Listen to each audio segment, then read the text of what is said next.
Bonjour à tous et bienvenue sur C17. Nous sommes en direct du restaurant La Fumée du Gabu avec Régis, son directeur, qui va nous expliquer l'originalité, la cuisine d'inspiration de son restaurant. Bonjour Régis. Bonjour, merci d'être venu, merci de vous intéresser à nous. Alors effectivement, on a avec ce restaurant décidé de faire vivre à nos clients l'aventure du goût fumé. Alors un goût fumé tout en subtilité, puisque effectivement nous travaillons l'ensemble de nos plats avec cette petite touche qui peut être réalisée grâce à un appareil ancestral dont le chef a pu vous parler précédemment, qui est le kamado. On peut également fumer à froid, enfin voilà, différentes techniques. L'objectif c'est finalement d'enrichir notre palette de plats traditionnels par ces petites touches. Une belle subtilité puisque nous avons goûté au plat et franchement ça vaut le coup. Ben, merci beaucoup.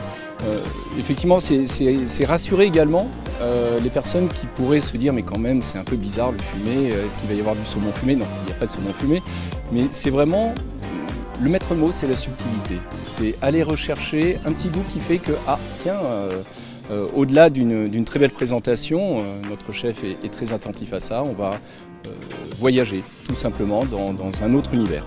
Alors comment ça se passe cette cuisson à la fumée? Alors on est sur un kamado, donc un barbecue japonais, voilà, d'origine japonaise, ce qui nous permet de faire des cuissons surtout en direct en ce qui nous concerne nous sur le restaurant. Donc en fait on n'a pas de prise directe avec le feu. Et on balance, on met dans le kamado, on met du charbon de bois, forcément pour que ça prenne, et ensuite des chums de bois, donc des essences de bois différentes, chêne, pommier, hickory, abricotier, tout dépend de ce qu'on veut faire comme goût, tout ce qu'on veut donner comme goût, sucré, salé, voilà. Et ensuite on travaille que sur la cuisson lente. Voilà, cuisson lente, il faut bien préciser.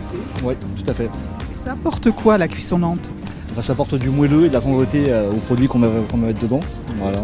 Parce que nous avons goûté, et goûter évidemment c'était super alléchant. Bah tant mieux, je suis content, ça fait plaisir. On peut tout mettre dedans, mais jusqu'au dessert. Donc nous on fait aussi une partie sucrée. Par exemple on a une huile flottante ananas où on va fumer les œufs. Après cuisson, on va cuire les œufs en vapeur. Et ensuite on va les mettre dedans au fumoir pour que ça prenne encore un petit bout de fumée et que ça brunisse un petit peu l'œuf. Voilà, donc on met un peu tout dedans, de l'entrée au dessert.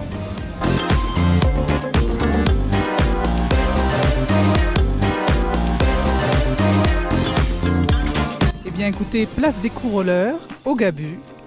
Exactement, et à très bientôt avec notre terrasse qui vous attend, notre intérieur qui vous attend.